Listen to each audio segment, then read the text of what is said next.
قرآن مجید میں ہے کہ نبی علیہ السلام کی بیویاں امت کی مائیں ہیں، لیکن جو لوگ ان کو اپنی ماں نہ مانیں بلکہ ان پر صبر کریں، ان کے بارے میں آپ کا کیا موقف ہے؟ لعنتی ہیں جی ایسے لوگ جو بھی یہ کر رہے ہیں۔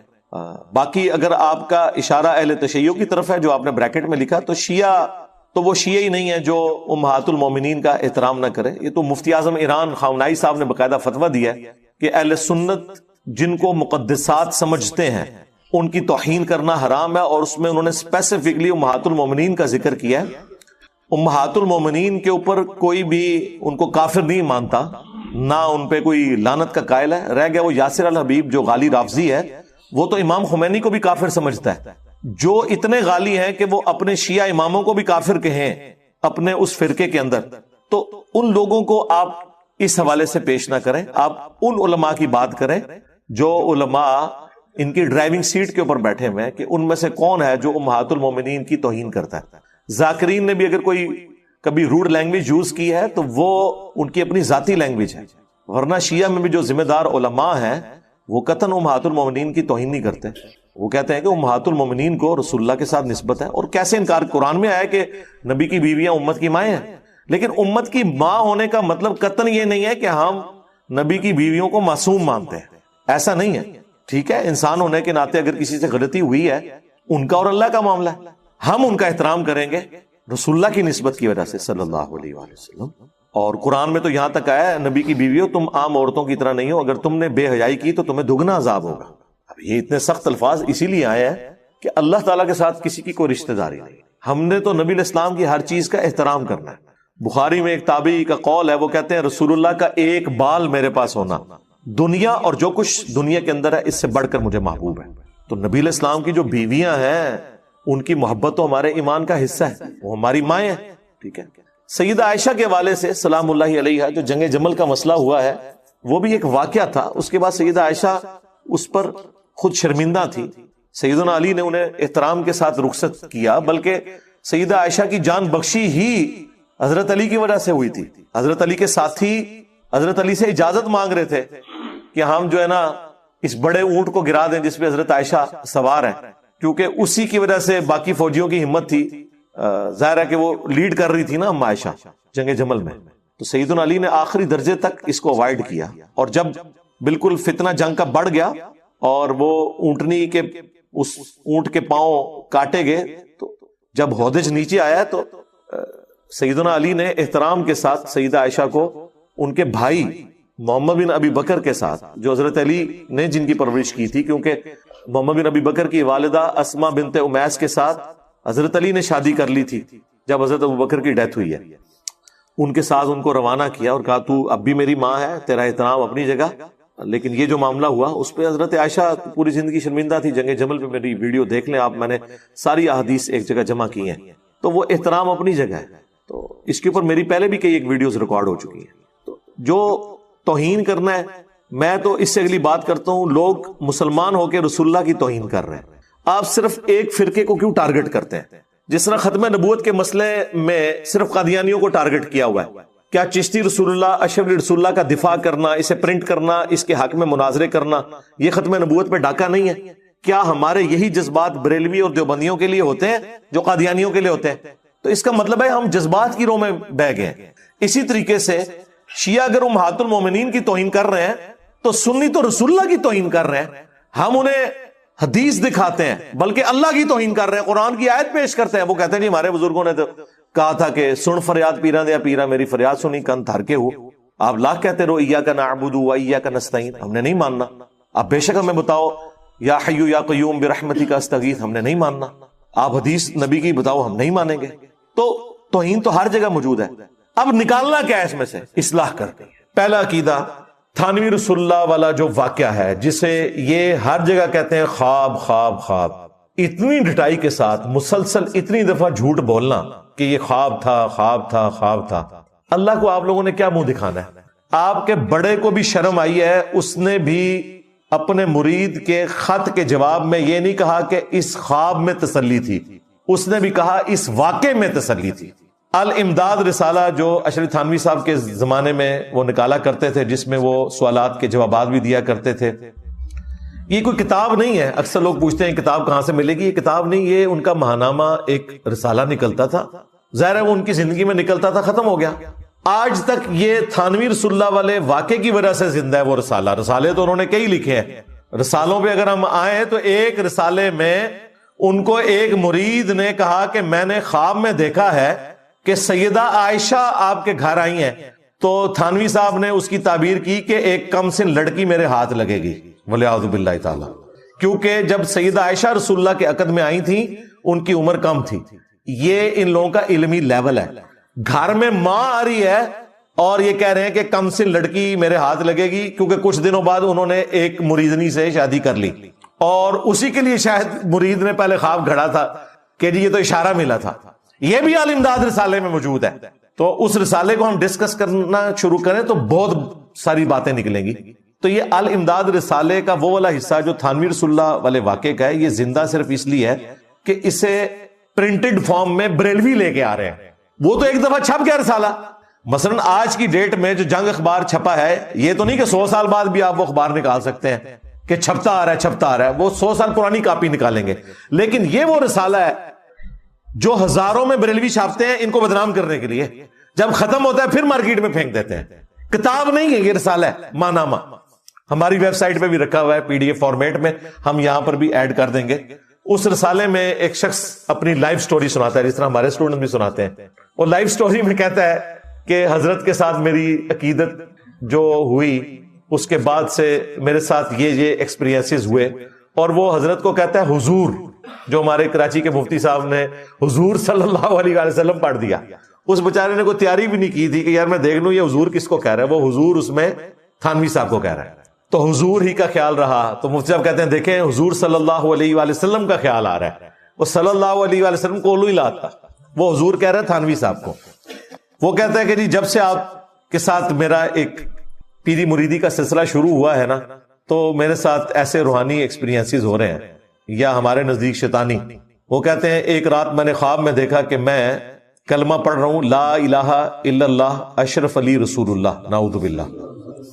کوشش کرتا ہوں کہ زبان سے محمد رسول اللہ نکلے, لیکن پھر بھی یہی نکلتا ہے کیونکہ آپ کا فیض ایسا جاری میرے اوپر, روحانی انورٹڈ کاماز میں. پھر وہ کہتے ہیں میں بیدار ہو گیا, پھر بھی میں یہی پڑھ رہا ہوں. اور کہتے ہیں جب مجھے اپنی غلطی کا احساس ہوا تو میں نے کوشش کی بیداری میں لا الہ الا اللہ محمد رسول اللہ کا ورد کروں, لیکن ورد بار بار تھانوی رسول اللہ کا ہی نکل رہا ہے, لا الہ الا اللہ اشرف علی رسول اللہ. اور بلکہ اس نے کہا میں نے کوشش کی کہ میں دروشی پڑھ کے نبی الاسلام کو خوش کروں, تو میری زبان سے نکلتا ہے اللہم صلی علی سیدنا و مولانا و نبینا اشرف علی, نبینا ہمارے نبی. بیداری میں مفتی صاحب نہ خواب نہیں جے, بیداری جے.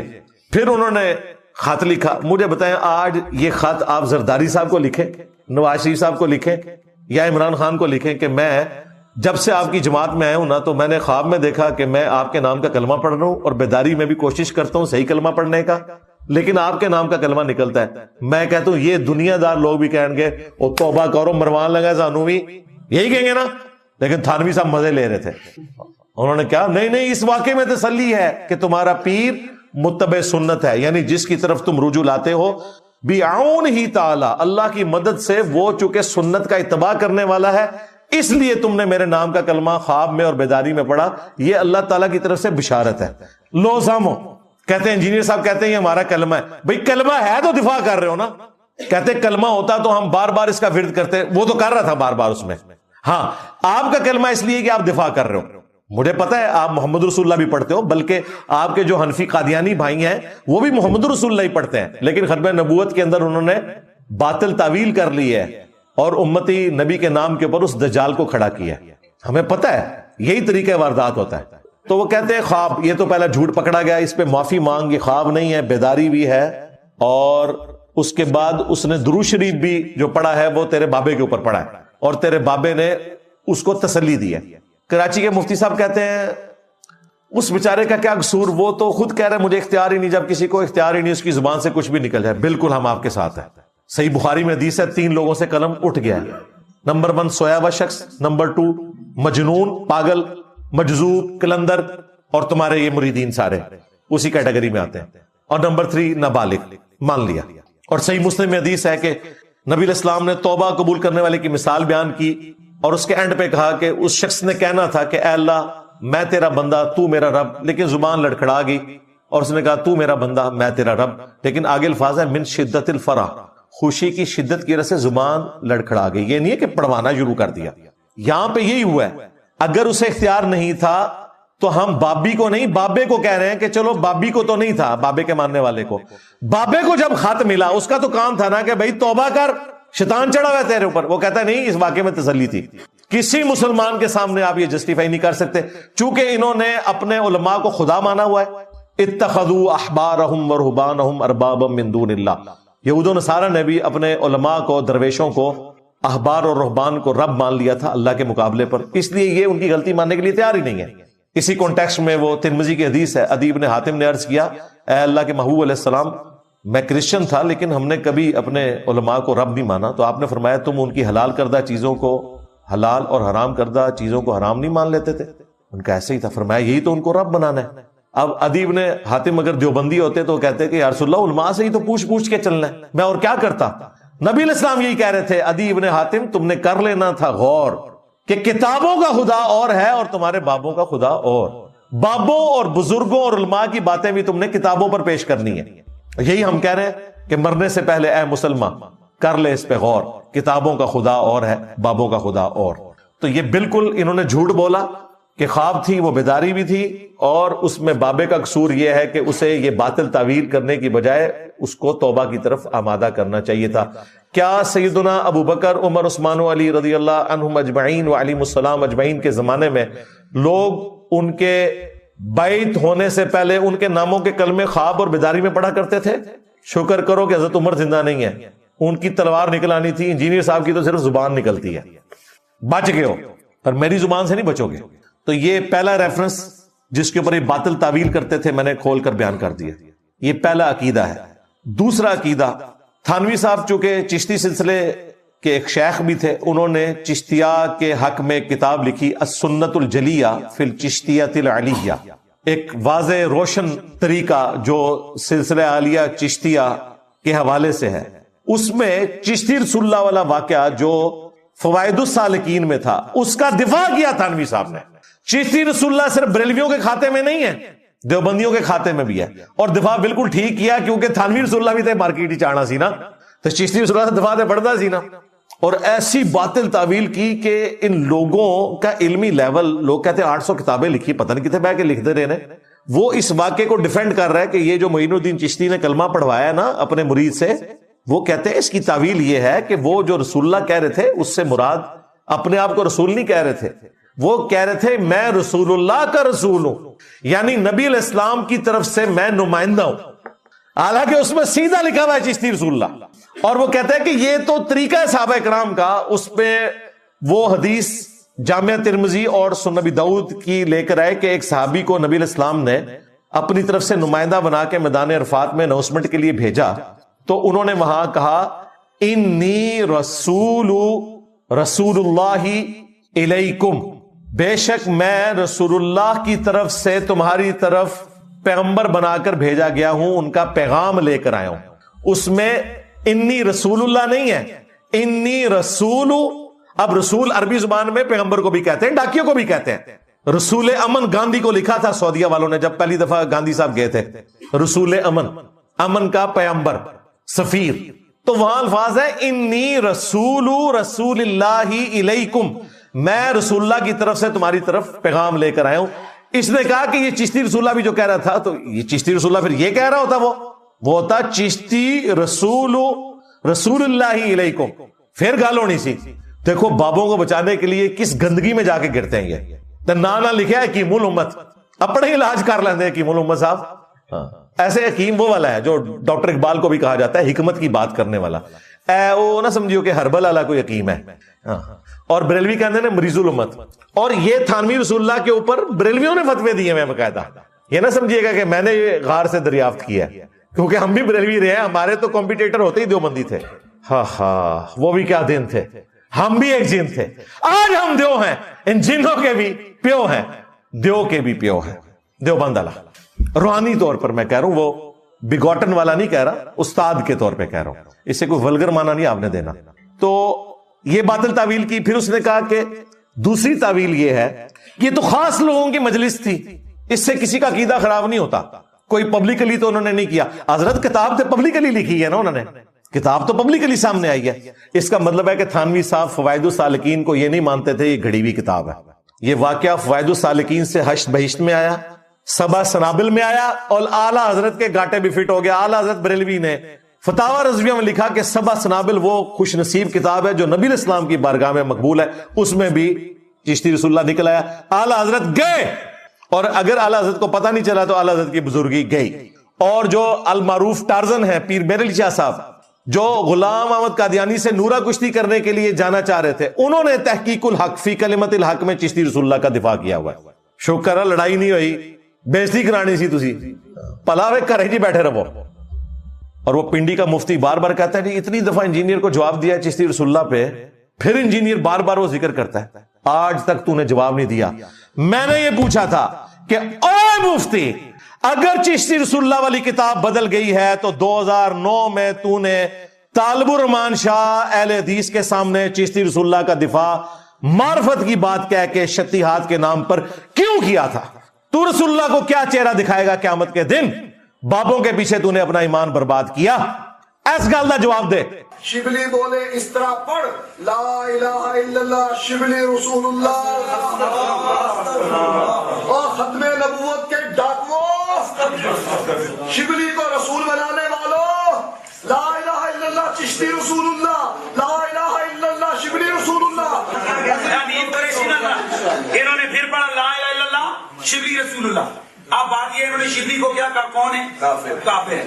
ان کے علماء نے لکھا شبلی نے جتنی باتیں کی حالت سکر اور مستی میں کی، خبردار زینہار ہرگز ایسے صوفیاء کے بارے میں زبان نہ کھولنا. تم بکی جا رہے ہو، تمہارے اکابر کہہ رہے نہ کھولنا، تم بکی جا رہے ہو. خبردار زینہار ہرگز ایسے صوفیاء کے بارے میں زبان نہ کھولنا. تم بکی جا رہے ہو، تمہارے اکابر کہہ رہے نہ کھولنا، تم بکی جا رہے ہو. اور آپ کو مزے کی بات بتاؤں، یہ ہمارے جو ڈاکٹر احمد نصیر صاحب آج کل ایک مشہور ہوئے ہیں نا پوڈ کاسٹر، انہوں نے حنیف قریشی صاحب کی پوڈ کاسٹ کی تو انہوں نے سٹارٹ میں کہا کہ وہ مناظرے کے بارے میں میرے کو نہیں پوچھنا، یہ پہلے منوایا ہے کہ اس پہ نہیں پوچھنا. پھر بھی اس نے پوچھ لیا، اس نے جواب ہی نہیں دیا. بتا نا 2009 تک تو کتابیں نہیں بدلی ہوئی تھیں، اس سے پہلے اعلیٰ حضرت فوت ہوئے 1921 میں، وہاں تک تو کتابیں نہیں بدلی تھیں. 1937 میں پیر میر علی شاہ صاحب فوت ہوئے، اس وقت تک تو کتابیں نہیں بدلی ہوئی تھیں. 1944 میں اشرف تھانوی صاحب فوت ہوئے، تمہارے چاچو، اس وقت تک تو کتابیں نہیں بدلی ہوئی تھی. السنت الجلیہ میں وہ دفاع کر رہے ہیں. اور دیوبندیوں تمہارے ابے نے دفاع کیا، یعنی کہ تھانوی صاحب نے، اور تمہارے دونوں تائے یعنی اعلیٰ حضرت بریلوی اور اعلیٰ حضرت گولڈوی دونوں نے بھی دفاع کیا ہوا ہے. گلے لگ کے رو ایک دوے نال. تو تھانوی صاحب کہتے ہیں دوسرا جواب یہ ہے کہ وہ خاص لوگوں کی مجلس تھی، کیڑی عام گل ہے، لکھ لکھ کے لوگوں نو دیندے پے ہو، عام تے ہو گئی. تیسرا وہ کہتے ہیں کہ یہ انہوں نے چیک اس لیے کیا تھا کہ تاکہ کمزور ایمان والا ہو تو فوراً ایسی بات سن کے وہاں سے بھاگ جائے، اور اگر صحیح ایمان والا ہوا نا تو تعویل کر لے کہ اتنے بڑے بزرگ اگر چشتی رسول اللہ کہہ رہے ہیں تو کوئی معرفت کی بات تو ہوگی. لو سامو اے تھانوی صاحب کا علمی لیول دیکھو. وہ کہتے ہیں انہوں نے بالکل ٹھیک کیا، مرید سے آتے ہی کلمہ اس لیے پڑھوایا کہ اگر واقعی وہ صحیح ہے نا، یعنی بٹ دماغ دو بند دماغ بند تے میرے نال اٹیچ رہے گا، اور اگر ذرا جا بھی سمجھدار ہوا تو نس جائے گا. ان کا ذرا جا بھی بیوقوف ہوا تو نس جائے گا، ساڑھے نزدیک تے ذرا جا سمجھدار بھی ہویا تو نس جائے گا. یہ تین جواب دیے، اس سے آپ حکیم الامت کی حکمت کا، ان کے علمی لیول کا اندازہ لگا لیں، یہ کافی ہے. تیسرا عقیدہ، اب یہ جو اگلے تین عقیدے ہیں، تیسرا چوتھا اور پانچواں، المحند علی المفند، جو علماء دیوبند نے حسام الحرمین کے مقابلے پر کتاب لکھی. جب اعلیٰ حضرت نے ان کے علماء کو کافر کہا تو انہوں نے جواب میں کہا کہ یہ شیطانی لشکر ہے جو ہم پہ حملہ آور ہوئے ہیں، اور المحند ہند کی تلوار سے ٹھیائے ہوئے بابے المفند احمد بریلوی کے اوپر. اس پہ تھانوی صاحب کے سگنیچر بھی ہیں، میں ہوں اشرف علی تھانوی حنفی چشتی، سٹارٹ میں انہوں نے لکھا، اور کافی سارے مولویوں کے سگنیچر ہیں. اس میں تین عقیدے میں نے ان کو 2009 سے ہائی لائٹ کر رہا ہوں. میرا پورا ریسرچ پیپر ہے قبروں سے فیض کے عقیدے کا تحقیقی جائزہ. اس میں یہ عقیدہ نمبر 3 المحند میں لکھتے ہیں جہاں تک بزرگوں کی قبروں اور سینوں سے فیض لینے کا تعلق ہے تو بلا شبہ ہم اس کے قائل ہیں. کون؟ دیوبندی. بریلویوں کہتے ہیں نا مشرک. اور کیا کہہ رہے ہیں؟ ہم بزرگوں کی قبروں اور سینوں سے فیض لینے کے قائل ہیں، لیکن اس طریقے پہ نہیں جو عوام میں ہے، بلکہ اس طریقے پہ جو خواص کو معلوم ہے. وہ دسو کی تھے جی؟ وہ کہتے ہیں کراچی کے مفتی نے بھی تعویل کی. ان کا خاص کا طریقہ یہ ہے جس طرح حضرت عمر نے خواہش کی تھی میں قبر رسول کے ساتھ دفن ہو جاؤں، اور مفتی صاحب یہ کہانیاں بند کرو. یہ بات نہیں ہے. آپ کو آپ کا عقیدہ بھی ہم نے سمجھانا ہے، کیونکہ آپ نے خود ویڈیو میں مانا ہے کہ ہم تو ڈگری کر کے فارغ ہو گئے تھے، ہمیں نہیں پتا تھا المہند میں کیا لکھا ہے. انجینئر صاحب نے نکالا ہے. تو اب انجینئر صاحب بتائیں گے کہ المہند میں کیا لکھا ہوا ہے، آپ نہیں بتاؤ گے. قبروں سے فیض یہ ہے کہ خود اشعری تھانوی نے ارواح ثلاثہ کتاب میں 3 بزرگوں کے حالات لکھے ہیں. اس میں قاسم نانوتوی جو مدرسہ دیوبند کے بانی ہیں، ان کے بارے میں لکھا کہ مرنے کے 6 سال کے بعد اپنی قبر سے نکلے، خواب میں نہیں، بیداری میں.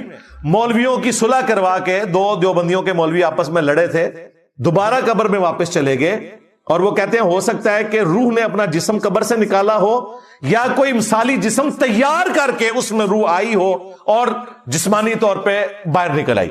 لکھا ہے تھانوی صاحب نے، شرح بھی تلے لکھی تھی شرح.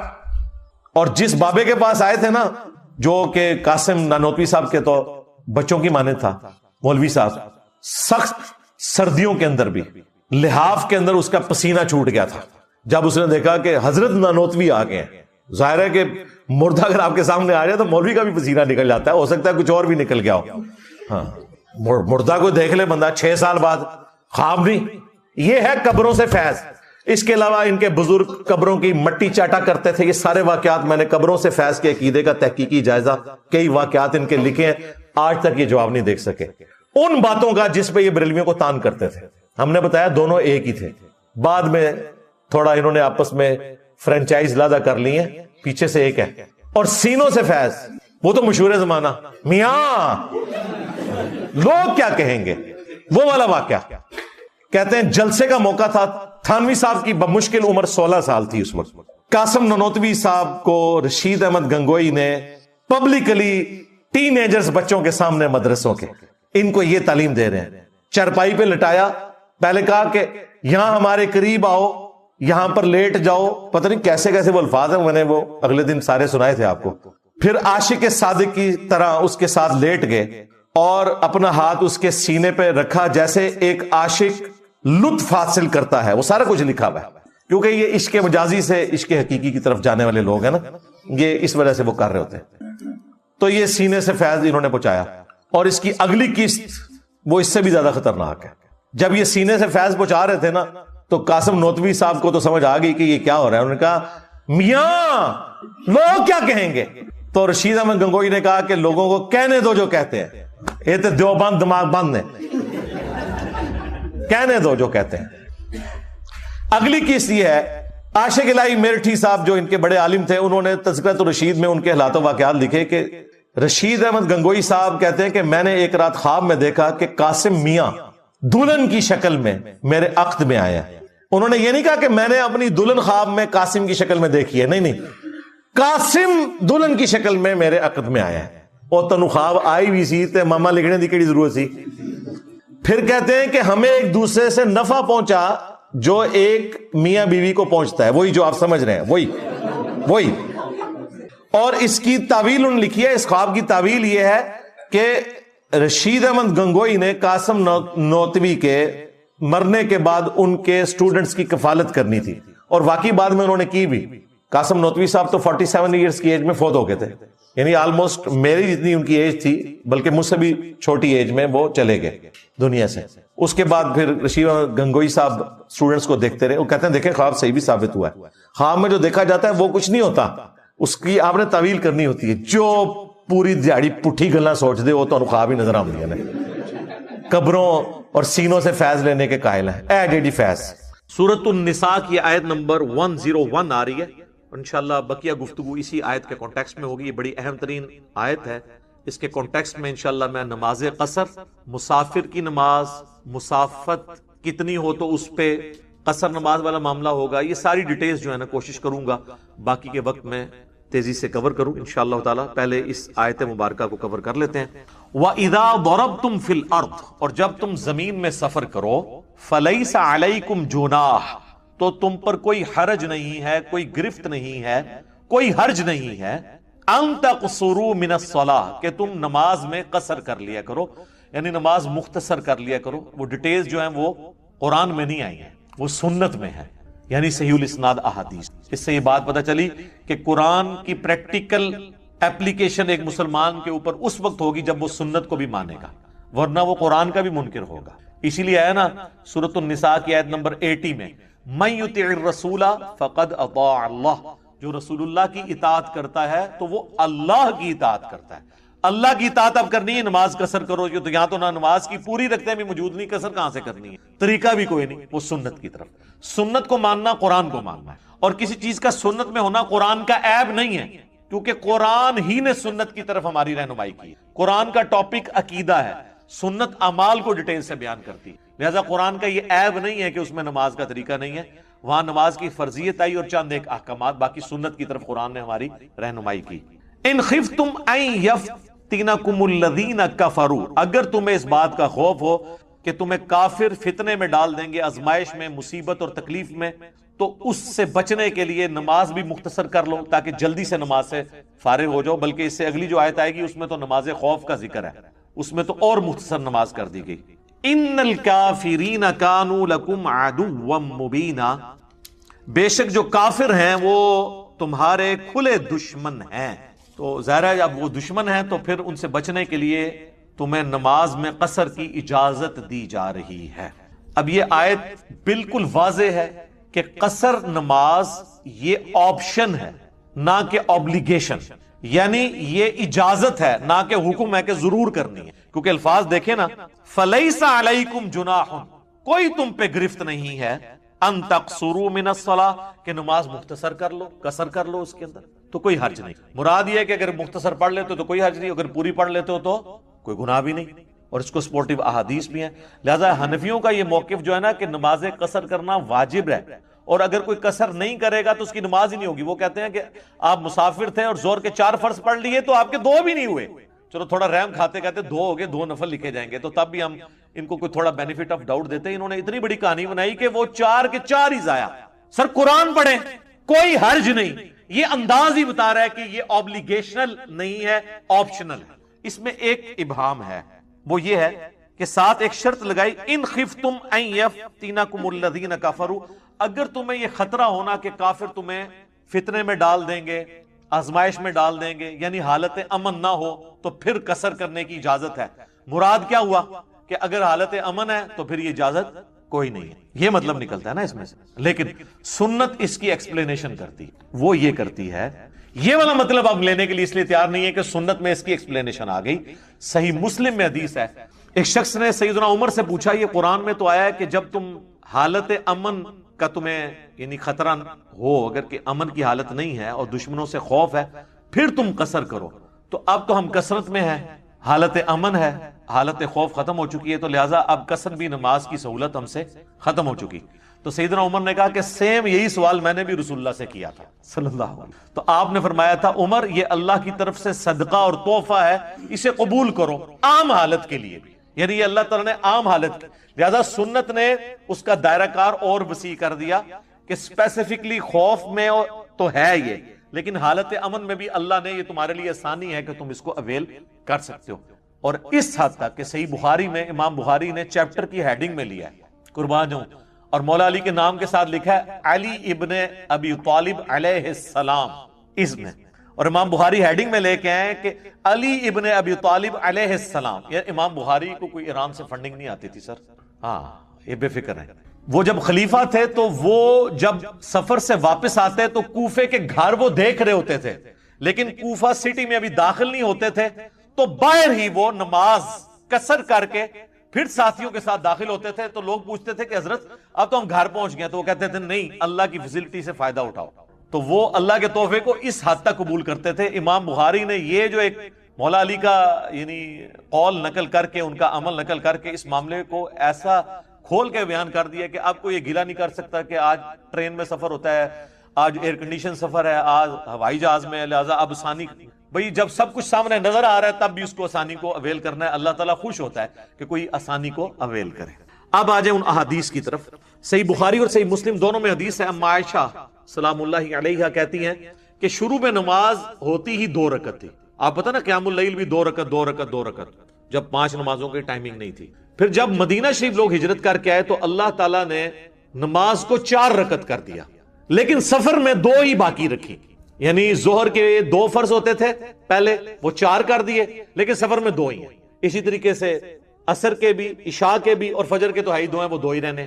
البتہ مغرب کی ایکسیپشن آ گئی، وہ مسند احمد میں حدیث ہے، سوائے مغرب کے. مغرب چونکہ شروع سے ہی 3 ہے تو وہ 1.5 نہیں ہوتی، وہ 3 ہی رہتی ہے، اور اس پہ اجماع امت ہے. بلکہ یہ 17 رکعتوں کے اوپر تو اجماع ہے. اکثر لوگ کہتے ہیں کہ جی نماز کی رکعتیں حدیث میں بتائیں. سر بخاری مسلم کی درجنوں احادیث ہیں جن میں آپ کو سیدھا رزلٹ ملتا ہے کہ رکعتیں کون کون سی ہیں. تو اس کی تو ضرورت ہی نہیں ہے، اجماع امت ہے. جہاں پہ اختلاف ہوگا وہاں ہم بات کریں. المستدرک للحاکم میں حدیث ہے، المعجم الکبیر طبرانی میں کہ میری امت کبھی گمراہی پر جمع نہیں ہوگی. سنی شیعہ اور ان کے جتنے چھوٹے چھوٹے آگے فرقے ہیں سب کا یہی موقف ہے. فجر کے 2 فرض، ظہر کے 4، عصر کے 4، مغرب کے 3، عشاء کے 4، اور سفر میں سارے 2 ہو جائیں گے سوائے مغرب کے، یہ 3. باقی احادیث بے شمار ہیں بخاری مسلم کی، میں ساتھ ساتھ بیان کرتا ہوں، ان میں آپ کو رزلٹ نکلتا چلا جائے گا انشاءاللہ. ایک اور حدیث ہے صحیح مسلم میں، ابن عباس کہتے ہیں کہ اللہ تعالیٰ نے سفر میں 2 رکعتیں کر دی، عام حالت میں 4، اور خوف کی حالت میں، وہ جو سورہ نساء کی آیت نمبر 101 میں آئے گا، وہاں نماز کی 1 رکعت کر دی، اور 2 بھی 1 رہ گئی. 2 بھی پڑھنا ثابت ہے، لیکن 1 بھی صرف پڑھ سکتے ہیں. ظہر کی 1 رکعت، عصر کی 1 رکعت، یہ آسانی بھی ہے جنگ کی حالت میں. وہ انشاءاللہ اگلی دفعہ آیات آئیں گی تو میں انشاءاللہ اس کو کور کروں گا. صحیح بخاری اور مسلم دونوں میں حدیث ہے کہ ابن عمر ایک سفر میں تھے تو انہوں نے اپنے ساتھیوں کو 2 رکعت ظہر کی نماز پڑھائی، پھر اپنے حجرے میں واپس آئے تو انہوں نے دیکھا کہ ابھی بھی لوگ کچھ نماز پڑھ رہے تھے. میرے خیال ہے وہ انفی بریلوی، انفی دیوبندی ہوں گے. تو بخاری مسلم کے الفاظ ہیں، حضرت عبداللہ ابن عمر نے فرمایا کہ یہ کیا پڑھ رہے ہیں؟ ان کا جی یہ سنتیں پڑھ رہے ہیں، وہ نفل نماز جو بعد میں ہم اسے سنت بھی کہہ دیتے ہیں موقعہ. تو انہوں نے فرمایا کہ اگر میں نے سنتیں ہی پڑھنی ہوتی تو میں ظہر کے 4 فرض نہ پڑھ لیتا. پھر انہوں نے کہا کہ میں نے نبی صلی اللہ علیہ وآلہ وسلم، حضرت ابوبکر، حضرت عمر، حضرت عثمان رضی اللہ عنہم اجمعین، تینوں کے ساتھ پوری زندگی سفر کی ہے، وہ 2 رکعتوں سے زیادہ نہیں پڑھا کرتے. اندازہ کریں، یعنی یہ اس میں الفاظ ہیں کہ میں نے تینوں کے ساتھ سفر کیے، وہ 2 رکعتوں سے زیادہ نہیں پڑھا کرتے. تو یہ بالکل واضح ہو گیا کہ یہ جو ان لوگوں کا خود ساختہ ایک مسئلہ ہے. پھر صحیح بخاری اور صحیح مسلم میں یہ حدیث ہے کہ ایک سفر کے دوران عبداللہ ابن عمر نے جو ہے وہ جب سفر کرتے ہوئے وہ جماعت کروایا کرتے تھے نا خود، تو 2 رکعت پڑھا کرتے تھے، اور اگر کسی مقیم امام کے پیچھے پڑھتے تھے پھر 4 پڑھتے تھے. یعنی اگر مسافر امامت کروائے گا نا تو اس نے تو 2 ہی پڑھنے ہیں، اس کے پیچھے مسافر ہیں وہ 2 رکعت پڑھیں گے. لیکن اگر مسافر مقیم کے پیچھے پڑھے گا، جس طرح لوگ حج اور عمرے پہ جاتے ہیں اور وہ یہ مسئلہ پوچھ رہے ہوتے ہیں ادھی پڑھنی ہے پوری، وہ پائی امام کعبہ اور مسجد نبی کے امام کے پیچھے پوری پڑھنی ہے، ٹھیک ہے نا، وہ تو ایک افضلیت والی چیز ہے، آپ اس کو یعنی حاصل کریں، تو اس میں یہ آپ نے نہیں کرنا. البتہ اگر کوئی مسافر امام امامت کروا رہا ہے اور اس کے پیچھے مقیم پڑھتا ہے، تو اب مقیم نے 2 نہیں پڑھنے، اس نے تو چونکہ 4 پڑھنے ہیں، تو مسافر 2 پڑھ کے سلام پھیر دے گا، اور جو مقیم ہے وہ اس کے پیچھے اپنی 2 رکعتیں پوری کرے گا، اور وہ 2 رکعتیں اس کی آخری 2 رکعتیں ہوں گی، اس لیے ان میں صرف سورۃ الفاتحہ پڑھے گا بس. البتہ فقہ حنفی میں لکھا ہے کہ چونکہ امام کے پیچھے آپ قرات نہیں کر سکتے، حالانکہ امام سلام پھیر کے فارغ ہو چکا ہے، وہ کہتے ہیں بے شک فارغ ہو گیا، آپ نے یہ کرنا ہے کہ آپ نے امام کے سلام پھیرنے کے بعد جب اپنی 2 رکعتیں پوری کرنی ہے تو اندازے سے اتنی دیر خاموش کھڑے رہنا ہے جتنی دیر سورہ فاتحہ پڑھی جاتی ہے، پھر آپ نے رکوع میں چلے جانا ہے، چونکہ امام کے پیچھے قرات نہیں ہوتی. پھر ہمیں پڑھاتے تھے امام کی قرات مقتدی کے لیے کافی ہے، تو امام نے تو آخری 2 رکعتوں کی قرات بھی نہیں کی، یہ کون سے مقتدی ہیں؟ یعنی وہ کہتے ہیں امیجن کر لیں آپ، ورچوئل امام ہے آپ کے سامنے، گویا کے امام ہے آپ کے سامنے، تو ان کے سارے امام ہی حاضر و ناظر ہیں، وہ سلام پھیر کے بھی سامنے موجود ہوتے ہیں. جب ہم یہ باتیں کرتے ہیں کہتے ہیں ہمارے بزرگوں کا مذاق اڑاتا ہے، بھائی بات یہ ہے لوگوں کو تو اپنے اولاد کے کرتوت بھگتنے پڑتے ہیں نا، آپ کے بزرگ وہ ہیں کہ جن کے کرتوت آپ روحانی اولادوں کو بھگتنے پڑ رہے ہیں، اس میں ہمارا کیا قصور ہے میرے بھائی؟ سانو نہ پیٹو، اپنے بزرگوں نو پیٹو، ٹھیک ہے جی. اچھا، سنن نسائی میں ایک حدیث ہے، حضرت سیدہ عائشہ سلام اللہ علیہا کہتی ہیں کہ سفر کے دوران میں نے روزہ رکھا اور نماز 4 رکعت پڑھی، تو نبی صلی اللہ علیہ وآلہ وسلم نے 2 رکعت پڑھی اور روزہ چھوڑ دیا.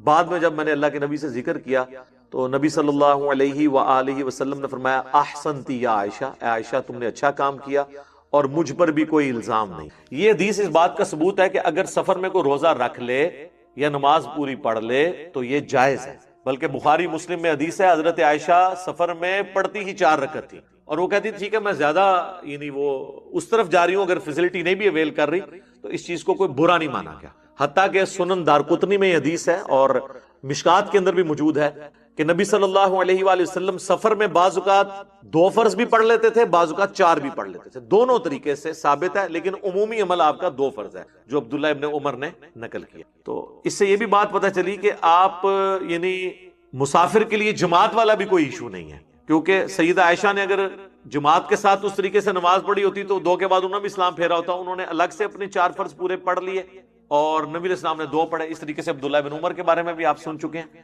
جماعت ایشو نہیں ہے سفر کے دوران, اگر کوئی جماعت چھوڑنا بھی چاہتا ہے تو چھوڑ سکتا ہے, لیکن افضل یہ ہے کہ جماعت کے ساتھ وہ پڑھے.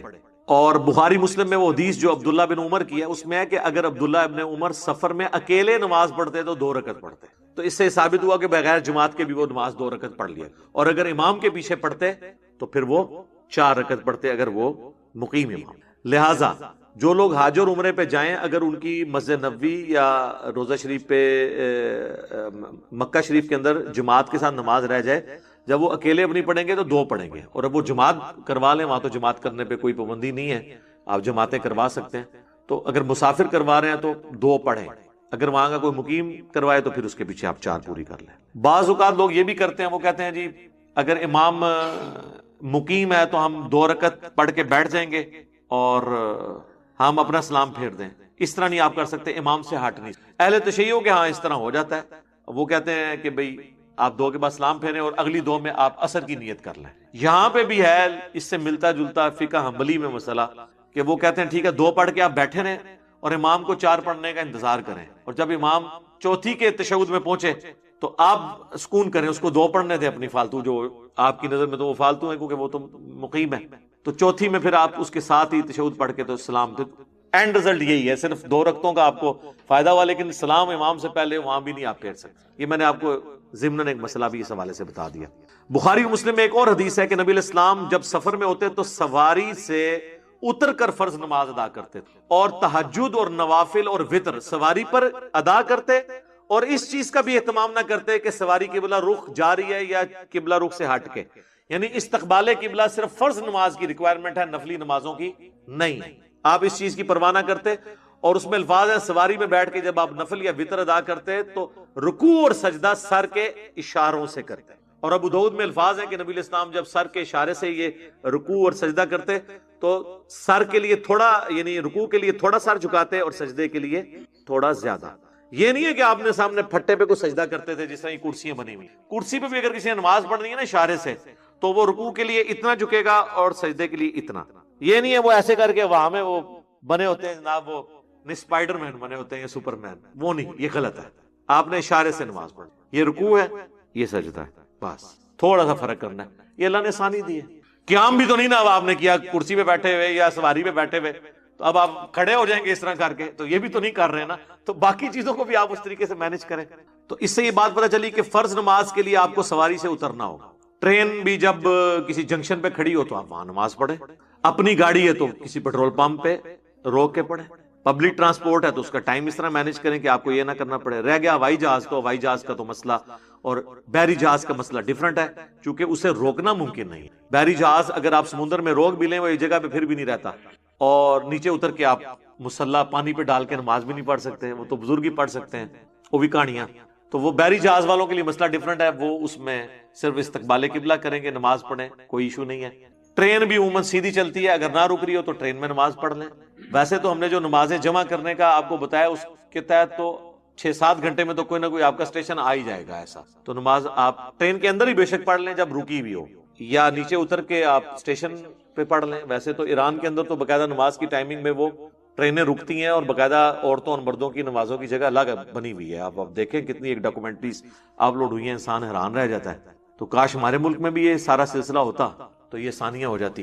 صحیح بخاری اور صحیح مسلم میں ایک اور حدیث ہے کہ نبی علیہ السلام فتح مکہ اور غزوہ تبوک کے موقع پر آپ جب سفر میں تھے، آپ نے ظہر اور عصر کی نماز کو جمع کر کے پڑھا اور مغرب اور عشاء کی نماز کو جمع کر کے پڑھا۔ تو سفر میں آپ کی روٹین تھی کہ نمازیں جمع کرتے تھے مینج کرنے کے لیے، بلکہ جامعہ ترمذی میں، سنن ابی داؤد میں اور مشکات میں موجود ہے کہ نبی علیہ السلام تینوں طریقے سے نماز کو جمع کرتے تھے۔ آپ اگر ظہر کا وقت داخل ہونے کے بعد سفر شروع کرتے تو ترمذی کے الفاظ ہیں آپ علیہ السلام ظہر اور عصر کٹھی پڑھتے اور پھر سفر پہ نکل جاتے، اور اگر ظہر کا وقت داخل ہونے سے پہلے آپ سفر شروع کرتے پھر آپ عصر تک کا انتظار کرتے تاکہ سفر زیادہ طے ہو جائے، اور عصر کے ٹائم میں جا کے ظہر اور عصر پڑھتے۔ اسے کہتے ہیں جمع تاخیر۔ جمع تقدیم یہ ہے کہ ظہر کے ساتھ عصر، جمع تاخیر یہ ہے کہ عصر کے وقت میں پہلے ظہر اور عصر، اور درمیان میں جمع سوری، وہ تو حنفی بھی مانتے ہیں کہ ظہر آخری وقت میں اور عصر اول وقت میں۔ تو تین طریقے سے سنت ہے اور اس میں آسانی ہے، یعنی ظہر کا وقت اگر 12:20 پہ داخل ہو رہا ہے اور مغرب 7:10 پہ،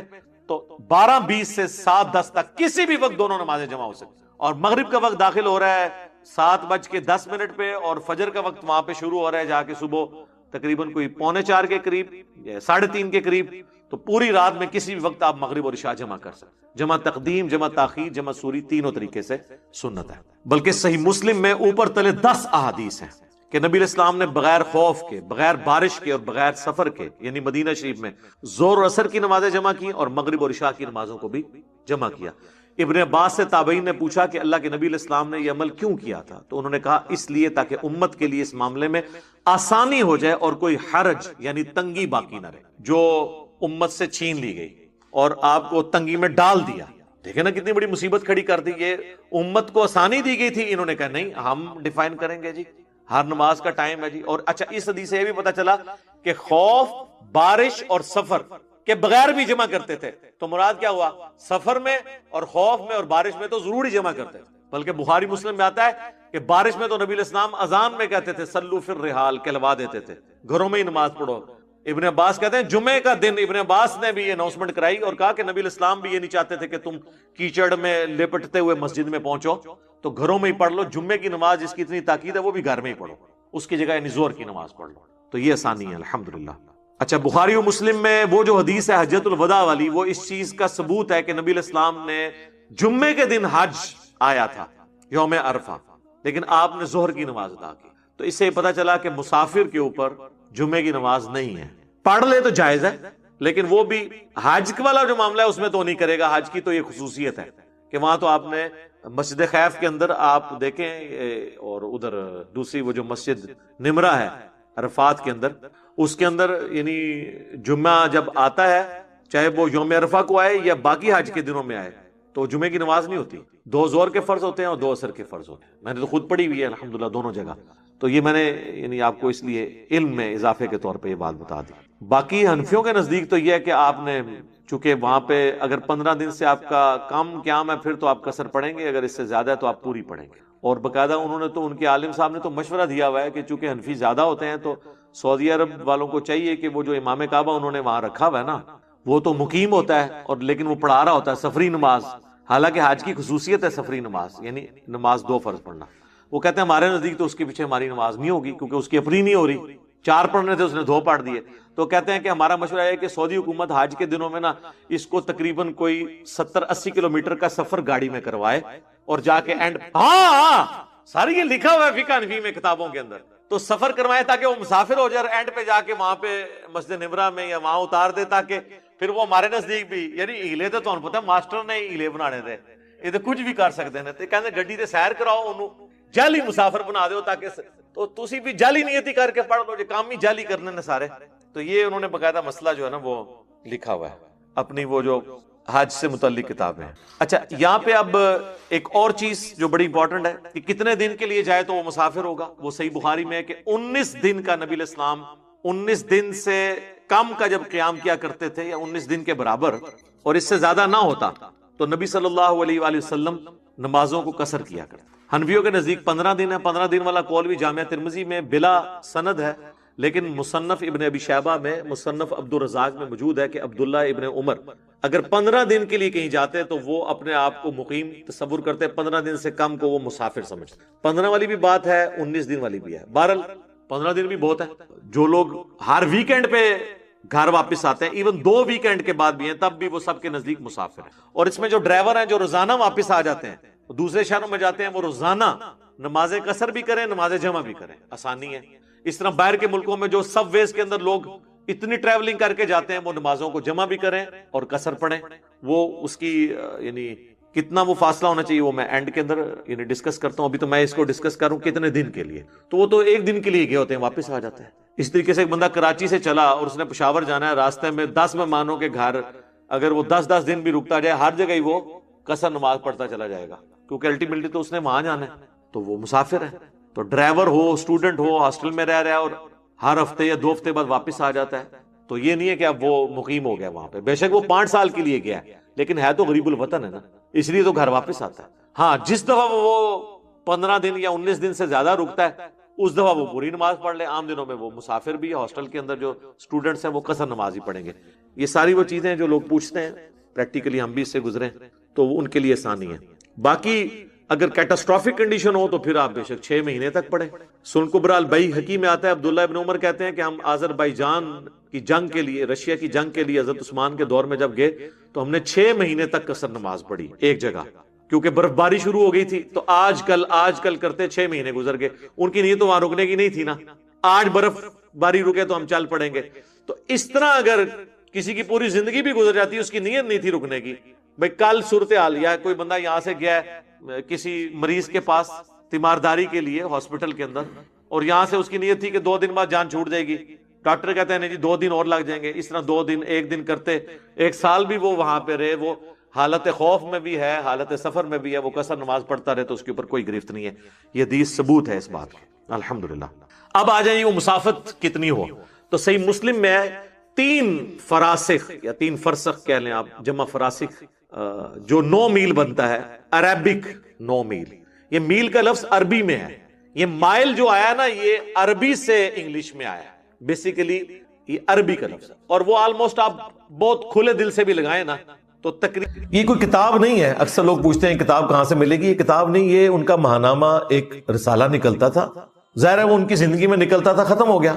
آج تک یہ تھانوی رسول اللہ والے واقعے کی وجہ سے زندہ ہے وہ رسالہ۔ رسالے تو انہوں نے کئی لکھے ہیں، رسالوں پہ اگر ہم آئیں تو ایک رسالے میں ان کو ایک مرید نے کہا کہ میں نے خواب میں دیکھا ہے کہ سیدہ عائشہ آپ کے گھر آئی ہیں، تو تھانوی صاحب نے اس کی تعبیر کی کہ ایک کم سن لڑکی میرے ہاتھ لگے گی، ولیعوذ باللہ تعالی، کیونکہ جب سیدہ عائشہ رسول اللہ کے عقد میں آئی تھیں ان کی عمر کم تھی۔ یہ ان لوگوں کا علمی لیول ہے۔ گھر میں ماں آ رہی ہے اور یہ کہہ رہے ہیں کہ کم سن لڑکی میرے ہاتھ لگے گی، کیونکہ کچھ دنوں بعد انہوں نے ایک مریدنی سے شادی کر لی، اور اسی کے لیے شاید مرید نے پہلے خواب گھڑا تھا کہ جی یہ تو اشارہ ملا تھا۔ یہ بھی الامداد رسالے میں موجود ہے، تو اس رسالے کو ہم ڈسکس کرنا شروع کریں تو بہت ساری باتیں نکلیں گی۔ تو یہ الامداد رسالے کا وہ والا حصہ جو تھانوی رسول اللہ والے واقعے کا ہے، یہ زندہ صرف اس لیے ہے کہ اسے پرنٹڈ فارم میں بریلوی لے کے آ رہے ہیں۔ وہ تو ایک دفعہ چھپ گیا رسالہ، مثلا آج کی ڈیٹ میں جو جنگ اخبار چھپا ہے، یہ تو نہیں کہ 100 سال بعد بھی آپ وہ اخبار نکال سکتے ہیں کہ چھپتا آ رہا ہے، وہ 100 سال پرانی کاپی نکالیں گے، لیکن یہ وہ رسالہ ہے جو ہزاروں میں بریلوی چھاپتے ہیں ان کو بدنام کرنے کے لیے، جب ختم ہوتا ہے پھر مارکیٹ میں پھینک دیتے ہیں۔ کتاب نہیں ہے یہ رسالہ ہے، ماہنامہ۔ ہماری ویب سائٹ پہ بھی رکھا ہوا ہے PDF فارمیٹ میں، ہم یہاں پر بھی ایڈ کر دیں گے۔ اس رسالے میں ایک شخص اپنی لائف سٹوری سناتا ہے، جس طرح ہمارے اسٹوڈنٹ بھی سناتے ہیں۔ وہ لائف سٹوری میں کہتا ہے کہ حضرت کے ساتھ میری عقیدت جو ہوئی، اس کے بعد سے میرے ساتھ یہ ایکسپیرینسز ہوئے، اور وہ حضرت کو کہتا ہے حضور، جو ہمارے کراچی کے مفتی صاحب نے حضور صلی اللہ علیہ وسلم پڑھ دیا۔ اس بیچارے نے کوئی تیاری بھی نہیں کی تھی کہ یار میں دیکھ لوں یہ حضور کس کو کہہ رہا ہے، وہ حضور اس میں تھانوی صاحب کو کہہ رہا ہے، تو حضور ہی کا خیال رہا۔ تو مفتی صاحب کہتے ہیں دیکھیں حضور صلی اللہ علیہ وسلم کا خیال آ رہا ہے، وہ صلی اللہ علیہ وسلم کو اولو ہی لاتا، وہ حضور کہہ رہا ہے تھانوی صاحب کو۔ وہ کہتا ہے کہ جی جب سے آپ کے ساتھ میرا ایک پیری مریدی کا سلسلہ شروع ہوا ہے نا، تو میرے ساتھ ایسے روحانی ایکسپیرینسز ہو رہے ہیں، یا ہمارے نزدیک شیطانی۔ وہ کہتے ہیں ایک رات میں نے خواب میں دیکھا کہ میں کلمہ پڑھ رہا ہوں، لا الہ الا اللہ اشرف علی رسول اللہ، نعوذ باللہ۔ کوشش کرتا ہوں کہ زبان سے محمد رسول اللہ نکلے، لیکن پھر بھی یہی نکلتا ہے، کیونکہ آپ کا فیض ایسا جاری میرے اوپر، روحانی انورٹڈ کاماز میں۔ پھر وہ کہتے ہیں میں بیدار ہو گیا، پھر بھی میں یہی پڑھ رہا ہوں، اور کہتے ہیں جب مجھے اپنی غلطی کا احساس ہوا تو میں نے کوشش کی بیداری میں لا الہ الا اللہ محمد رسول اللہ کا ورد کروں، لیکن ورد بار بار تھانوی رسول اللہ کا ہی نکل رہا ہے، لا الہ الا اللہ اشرف علی رسول اللہ. اور بلکہ اس نے کہا میں نے کوشش کی کہ میں دروشی پڑھ کے نبی الاسلام کو خوش کروں، تو میری زبان سے نکلتا ہے اللہم صلی علی سیدنا و مولانا و نبینا اشرف علی، نبینا ہمارے نبی. بیداری میں مفتی صاحب نہ خواب نہیں جے، بیداری جے. پھر انہوں نے خط لکھا. مجھے بتائیں آج یہ خط آپ زرداری صاحب کو لکھیں، نواز شریف صاحب کو لکھیں یا عمران خان کو لکھیں کہ میں جب سے آپ کی جماعت میں آیا ہوں نا تو میں نے خواب میں دیکھا کہ میں آپ کے نام کا کلمہ پڑھ رہا ہوں، اور بیداری میں بھی کوشش کرتا ہوں صحیح کلمہ پڑھنے کا، لیکن آپ کے نام کا کلمہ نکلتا ہے. میں کہتا ہوں یہ دنیا دار لوگ بھی کہیں گے او توبہ کرو مروان لگا زانو بھی، یہی کہیں گے نا. لیکن تھانوی صاحب مزے لے رہے تھے. انہوں نے کہا نہیں اس واقعے میں تسلی ہے کہ تمہارا پیر متبع سنت ہے، یعنی جس کی طرف تم رجوع لاتے ہو بعون ہی تعالی، اللہ کی مدد سے وہ چونکہ سنت کا اتباع کرنے والا ہے، اس لیے تم نے میرے نام کا کلمہ خواب میں اور بیداری میں پڑھا. یہ اللہ تعالیٰ کی طرف سے بشارت ہے. لو سامو کہتے ہیں انجینئر صاحب کہتے ہیں یہ ہمارا کلمہ ہے. بھئی کلمہ ہے تو دفاع کر رہے ہو نا. کہتے کلمہ ہوتا تو ہم بار بار اس کا ورد کرتے، وہ تو کر رہا تھا بار بار اس میں. ہاں آپ کا کلمہ اس لیے کہ آپ دفاع کر رہے ہو. مجھے پتا ہے آپ محمد رسول اللہ بھی پڑھتے ہو، بلکہ آپ کے جو حنفی قادیانی بھائی ہیں وہ بھی محمد رسول اللہ ہی پڑھتے ہیں، لیکن ختم نبوت کے اندر انہوں نے باطل تعویل کر لی ہے اور امتی نبی کے نام کے اوپر اس دجال کو کھڑا کیا. ہمیں پتا ہے یہی طریقہ واردات ہوتا ہے.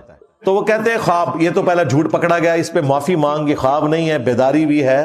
اور اس کے بعد اس نے درود شریف بھی جو پڑھا ہے وہ تیرے بابے کے اوپر پڑھا ہے اور تیرے بابے نے اس کو تسلی دی ہے. کراچی کے مفتی صاحب کہتے ہیں اس بیچارے کا کیا قصور، وہ تو خود کہہ رہا ہے مجھے اختیار ہی نہیں. جب کسی کو اختیار ہی نہیں اس کی زبان سے کچھ بھی نکل جائے. بالکل ہم آپ کے ساتھ ہیں. صحیح بخاری میں حدیث ہے 3 لوگوں سے قلم اٹھ گیا ہے. نمبر 1 سویا ہوا شخص، نمبر 2 مجنون پاگل مجذوب کلندر، اور تمہارے یہ مریدین سارے اسی کیٹیگری میں آتے ہیں، اور نمبر 3 نابالغ. مان لیا. اور صحیح مسلم میں حدیث ہے کہ نبی علیہ السلام نے توبہ قبول کرنے والے کی مثال بیان کی اور اس کے اینڈ پہ کہا کہ اس شخص نے کہنا تھا کہ اے اللہ میں تیرا بندہ تو میرا رب، لیکن زبان لڑکھڑا گئی اور اس نے کہا تو میرا بندہ میں تیرا رب، لیکن آگے الفاظ ہے من شدت الفرح، خوشی کی شدت کی وجہ سے زبان لڑکھڑا گئی. یہ نہیں ہے کہ پڑھوانا شروع کر دیا. یہاں پہ یہی ہوا ہے.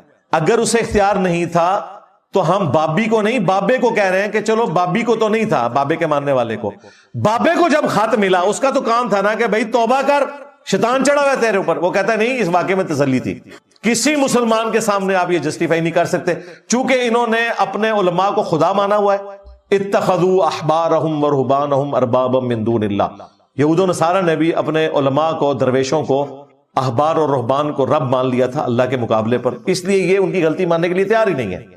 اسی کانٹیکسٹ میں وہ ترمذی کی حدیث ہے، عدی بن حاتم نے عرض کیا اے اللہ کے محبوب علیہ السلام میں کرسچن تھا لیکن ہم نے کبھی اپنے علماء کو رب نہیں مانا. تو آپ نے فرمایا تم ان کی حلال کردہ چیزوں کو حلال اور حرام کردہ چیزوں کو حرام نہیں مان لیتے تھے؟ ان کا ایسے ہی تھا. فرمایا یہی تو ان کو رب بنانا ہے. اب ادیب نے حاتم اگر دیوبندی ہوتے تو کہتے کہ یا رسول اللہ علماء سے ہی تو پوچھ کے چلنا ہے، میں اور کیا کرتا. نبی علیہ السلام یہی کہہ رہے تھے ادیب نے حاتم تم نے کر لینا تھا غور کہ کتابوں کا خدا اور ہے اور تمہارے بابوں کا خدا اور. بابوں اور بزرگوں اور علماء کی باتیں بھی تم نے کتابوں پر پیش کرنی ہے. یہی ہم کہہ رہے ہیں کہ مرنے سے پہلے اے مسلمان کر لے اس پہ غور، کتابوں کا خدا اور ہے، بابوں کا خدا اور. تو یہ بالکل انہوں نے جھوٹ بولا کہ خواب تھی، وہ بیداری بھی تھی، اور اس میں بابے کا قصور یہ ہے کہ اسے یہ باطل تعویل کرنے کی بجائے اس کو توبہ کی طرف آمادہ کرنا چاہیے تھا. کیا سیدنا ابو بکر، عمر، عثمان و علی رضی اللہ عنہم اجمعین و علیہم السلام اجمعین کے زمانے میں لوگ ان کے بیعت ہونے سے پہلے ان کے ناموں کے کلمے خواب اور بیداری میں پڑھا کرتے تھے؟ شکر کرو کہ حضرت عمر زندہ نہیں ہے، ان کی تلوار نکل آنی تھی. انجینئر صاحب کی تو صرف زبان نکلتی ہے. بچ گئے ہو، پر میری زبان سے نہیں بچو گے. تو یہ پہلا ریفرنس جس کے اوپر یہ باطل تعویل کرتے تھے میں نے کھول کر بیان کر دیا. یہ پہلا عقیدہ ہے. دوسرا عقیدہ، تھانوی صاحب چونکہ چشتی سلسلے کے ایک شیخ بھی تھے، انہوں نے چشتیہ کے حق میں کتاب لکھی السنت الجلیہ فی الچشتیۃ العلیہ، ایک واضح روشن طریقہ جو سلسلہ عالیہ چشتیہ کے حوالے سے ہے. اس میں چشتی رسول اللہ والا واقعہ جو فوائد السالکین میں تھا اس کا دفاع کیا تھانوی صاحب نے. چشتی رسول اللہ صرف بریلویوں کے کھاتے میں نہیں ہے، دیوبندیوں کے کھاتے میں بھی ہے. اور دفاع بالکل ٹھیک کیا، کیونکہ تھانوی رسول اللہ بھی تھے مارکیٹ ہی چاڑنا سی نا، تو چشتی رسول اللہ سے دفاع سے پڑھتا سی نا. اور ایسی باطل تعویل کی کہ ان لوگوں کا علمی لیول، لوگ کہتے ہیں 800 کتابیں لکھی، پتہ نہیں کتنے بہ کے لکھتے رہے. وہ اس واقعے کو ڈیفینڈ کر رہا ہے کہ یہ جو معین الدین چشتی نے کلمہ پڑھوایا نا اپنے مرید سے، وہ کہتے ہیں اس کی تعویل یہ ہے کہ وہ جو رسول اللہ کہہ رہے تھے اس سے مراد اپنے آپ کو رسول نہیں کہہ رہے تھے، وہ کہہ رہے تھے میں رسول اللہ کا رسول ہوں، یعنی نبی علیہ السلام کی طرف سے میں نمائندہ ہوں. حالانکہ اس میں سیدھا لکھا ہوا ہے چشتی رسول اللہ. اور وہ کہتے ہیں کہ یہ تو طریقہ ہے صحابہ کرام کا. اس پہ وہ حدیث جامعہ ترمذی اور سنن نبی داؤد کی لے کر آئے کہ ایک صحابی کو نبی علیہ السلام نے اپنی طرف سے نمائندہ بنا کے میدان عرفات میں اناؤنسمنٹ کے لیے بھیجا، تو انہوں نے وہاں کہا انی رسول اللہ الیکم، بے شک میں رسول اللہ کی طرف سے تمہاری طرف پیغمبر بنا کر بھیجا گیا ہوں، ان کا پیغام لے کر آیا ہوں. اس میں انی رسول اللہ نہیں ہے، انی رسول. اب رسول عربی زبان میں پیغمبر کو بھی کہتے ہیں، ڈاکیوں کو بھی کہتے ہیں. رسول امن گاندھی کو لکھا تھا سعودیہ والوں نے جب پہلی دفعہ گاندھی صاحب گئے تھے، رسول امن، امن کا پیغمبر، سفیر. تو وہاں الفاظ ہے انی رسول اللہ الیکم، میں رسول اللہ کی طرف سے تمہاری طرف پیغام لے کر آیا ہوں. اس نے کہا کہ یہ چشتی رسول اللہ بھی جو کہہ رہا تھا، تو یہ چشتی رسول اللہ پھر یہ کہہ رہا ہوتا، وہ ہوتا چشتی رسول اللہ علیکم، پھر گال ہونی سی. دیکھو بابوں کو بچانے کے لیے کس گندگی میں جا کے گرتے ہیں. یہ نانا لکھا ہے حکیم الامت، اپنے علاج کر لیندے حکیم الامت صاحب. ایسے حکیم وہ والا ہے جو ڈاکٹر اقبال کو بھی کہا جاتا ہے حکمت کی بات کرنے والا. وہ نہ سمجھیو کہ ہربل والا کوئی حکیم ہے. اور بریلوی کہتے ہیں مریض الامت. اور یہ تھانوی رسول اللہ کے اوپر بریلویوں نے فتوے دیے ہیں باقاعدہ. یہ نہ سمجھیے گا کہ میں نے یہ غار سے دریافت کیا ہے، کیونکہ ہم بھی بریلوی رہے ہیں، ہمارے تو کمپیٹیٹر ہوتے ہی دیوبندی تھے. وہ بھی کیا دن تھے، ہم بھی ایک جن تھے. آج ہم دیو ہیں، ان جنوں کے بھی پیو ہیں، دیو کے بھی پیو ہیں. دیوبند والا روحانی طور پر میں کہہ رہا ہوں، وہ بگوٹن والا نہیں کہہ رہا، استاد کے طور پہ کہہ رہا ہوں. اس سے کوئی ولگر مانا نہیں آپ نے دینا. تو یہ باطل تعویل کی. پھر اس نے کہا کہ دوسری تعویل یہ ہے کہ یہ تو خاص لوگوں کی مجلس تھی، اس سے کسی کا عقیدہ خراب نہیں ہوتا. کوئی پبلکلی تو انہوں نے نہیں کیا. حضرت کتاب تو پبلکلی لکھی ہے نا، انہوں نے کتاب تو پبلکلی سامنے آئی ہے. اس کا مطلب ہے کہ تھانوی صاحب فوائد السالکین کو یہ نہیں مانتے تھے یہ گھڑی ہوئی کتاب ہے. یہ واقعہ فوائد السالکین سے حشر بہشت میں آیا، سبا سنابل میں آیا، اور اعلیٰ حضرت کے گاٹے بھی فٹ ہو گیا. اعلیٰ حضرت بریلوی نے فتاوی رضویہ میں لکھا کہ سبا سنابل وہ خوش نصیب کتاب ہے جو نبی علیہ السلام کی بارگاہ میں مقبول ہے. اس میں بھی چشتی رسول اللہ نکل آیا. اعلیٰ حضرت گئے، اور اگر اعلیٰ حضرت کو پتہ نہیں چلا تو اعلیٰ حضرت کی بزرگی گئی. اور جو المعروف ٹارزن ہے پیر بیرل شاہ صاحب، جو غلام احمد قادیانی سے نورہ کشتی کرنے کے لیے جانا چاہ رہے تھے، انہوں نے تحقیق الحق فی کلمت الحق میں چشتی رسول اللہ کا دفاع کیا ہوا ہے. شکر ہے لڑائی نہیں ہوئی، بےزتی کرانی سی تسی پلاوے کرے جی بیٹھے رہو. اور وہ پنڈی کا مفتی بار بار کہتا ہے کہ اتنی دفعہ انجینئر کو جواب دیا چشتی رسول اللہ پہ، پھر انجینئر بار بار وہ ذکر کرتا ہے، آج تک تو نے جواب نہیں دیا. میں نے یہ پوچھا تھا کہ اے مفتی، اگر چشتی رسول اللہ والی کتاب بدل گئی ہے تو 2009 میں تو نے طالب الرحمان شاہ اہل حدیث کے سامنے چشتی رسول اللہ کا دفاع معرفت کی بات کہہ کے شتیہات کے نام پر کیوں کیا تھا؟ تو رسول اللہ کو کیا چہرہ دکھائے گا قیامت کے دن؟ بابوں کے پیچھے تو نے اپنا ایمان برباد کیا. ایس گل دا جواب دے. شبلی بولے اس طرح پڑھ، لا الہ الا اللہ شبلی رسول اللہ. اور ختم نبوت کے ڈاکوؤں، شبلی کو رسول بنانے والوں، لا الہ الا اللہ چشتی رسول اللہ، لا الہ الا اللہ شبلی رسول اللہ. انہوں نے پھر پڑھا لا الہ الا اللہ شبلی رسول اللہ. اب بات یہ انہوں نے شبلی کو کیا کہا؟ کون ہے؟ کافر ہے.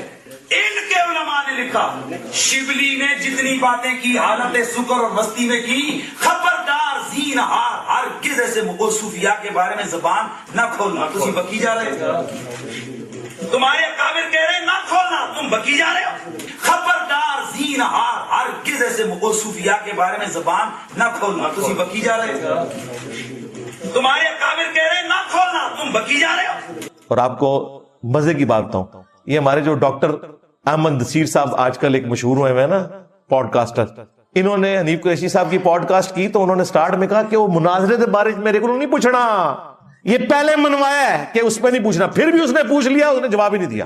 بتا نا 2009 تک تو کتابیں نہیں بدلی ہوئی تھیں، اس سے پہلے اعلی حضرت فوت ہوئے 1921 میں، وہاں تک تو کتابیں نہیں بدلی تھیں. 1937 میں پیر میر علی شاہ صاحب فوت ہوئے، اس وقت تک تو کتابیں نہیں بدلی ہوئی تھیں.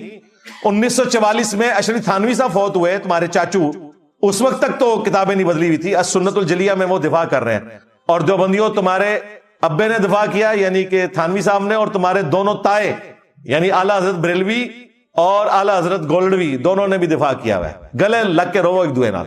تو تھانوی صاحب کہتے ہیں دوسرا جواب یہ ہے کہ وہ خاص لوگوں کی مجلس تھی، کیڑی عام گل ہے، لکھ لکھ کے لوگوں نو دیندے پے ہو، عام تے ہو گئی. تیسرا وہ کہتے ہیں کہ یہ انہوں نے چیک اس لیے کیا تھا کہ تاکہ کمزور ایمان والا ہو تو فوراً ایسی بات سن کے وہاں سے بھاگ جائے، اور اگر صحیح ایمان والا ہوا نا تو تعویل کر لے کہ اتنے بڑے بزرگ اگر چشتی رسول اللہ کہہ رہے ہیں تو کوئی معرفت کی بات تو ہوگی. لو سامو اے تھانوی صاحب کا علمی لیول دیکھو. وہ کہتے انہوں نے بالکل ٹھیک کیا، مرید سے آتے ہی کلمہ اس لیے پڑھوایا کہ اگر واقعی وہ صحیح ہے نا، یعنی بٹ دماغ جو بند دماغ بند تے میرے نال اٹیچ رہے گا، اور اگر ذرا جا بھی سمجھدار ہوا تو نس جائے گا. انہوں نے کہا ذرا جا بھی بیوقوف ہوا تو نس جائے گا، ساڑھے نزدیک تے ذرا جا سمجھدار بھی ہویا تو نس جائے گا. یہ تین جواب دیے، اس سے آپ حکیم الامت کی حکمت کا، ان کے علمی لیول کا اندازہ لگا لیں، یہ کافی ہے.